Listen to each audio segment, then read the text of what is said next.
Good morning. Here's today's word of blessings for you. Luke 23:44-49.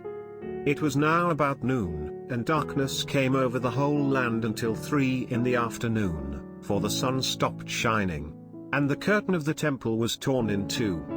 Jesus called out with a loud voice, "Father, into your hands I commit my spirit." When he had said this, he breathed his last. The centurion, seeing what had happened, praised God and said, "Surely this was a righteous man."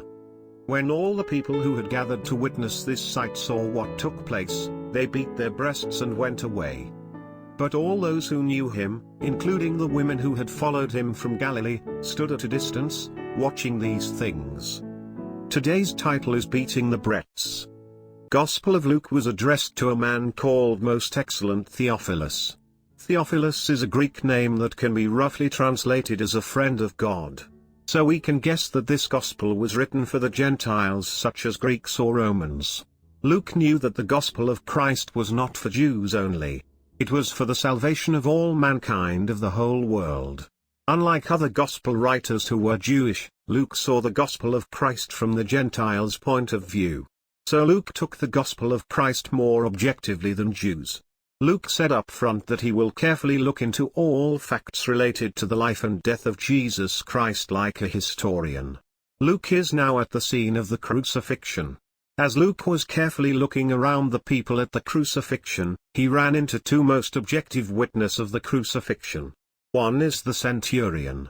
He probably was the centurion who was in charge of the execution of Christ. He was in a position that could see the whole crucifixion most carefully and most objectively.